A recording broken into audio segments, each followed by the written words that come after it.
Welcome back to farmer లాక్స్. So ఈ రోజు అయితే తర్వాసత్రం దగ్గర ఉన్న ఆనేపూడి అనే గ్రామంలో ఉన్నాము. సో ఇక్కడ గత 10 సంవత్సరాల నుంచి జామాయిల చెట్టు పెంచుకుంటూ తన జీవనాన్ని సాగిస్తున్న రైతు మనోహర్ని కలవడం జరిగింది. సో గత 2 సంవత్సరాల నుంచి ఈ జామాయిల చెట్టు పెంచుకుంటున్నారంట. గత 10 సంవత్సరాల నుంచి చేస్తున్నారు. సో ఇప్పుడైతే ప్రస్తుతానికి మన ముందున్నది గత 2 సంవత్సరాల నుంచి పెంచుకున్న జామాయిల చెట్టు. ఇంకొక సంవత్సరంలో అయితే ఇది కోతకు వస్తుందని చెప్తున్నారు. అయితే రైతులే ఇక్కడికి వచ్చి తీసుకెళ్తారు అని చెప్తున్నారు. సో రైతులకి ఎందుకు యూస్ అవుతుంది అని కనుక్కోవడం జరిగింది. వాళ్ళకి పందిర్లు వేస్తారంట. కాకర చెట్లకు కానీ, బీర చెట్లకు కానీ, సొర చెట్లకు కానీ పందిర్లు వేసి పెంచుతారని చెప్తున్నారు. సో అందుకు మెయిన్ పర్పస్ మీద వాళ్ళు తీసుకెళ్తారంట.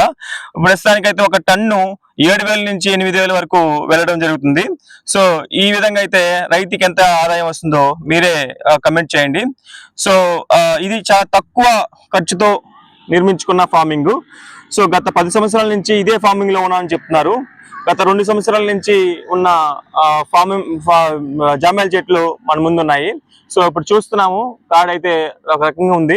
ఇంకొక 1 ఇయర్ కి అయితే కొంచెం సైజ్కి వచ్చి రైతులే తీసుకెళ్ళిపోతారు, డైరెక్ట్ గా రైతులే వచ్చి కొనుక్కెళ్తారు అని చెప్తున్నారు. సో రైతు మనోహర్కి లైక్ అండ్ సబ్స్క్రైబ్ చేయండి. సో ఇప్పుడైతే జామాయిల చెట్లను చూద్దాం అండి. ఇక్కడ చూస్తున్నారు, సైజ్ అనేది కొంచెం తక్కువగానే ఉంది. సో 1 ఇయర్ కి తర్వాత మంచి సైజ్కి వస్తుందంట. So thank you so much అండి.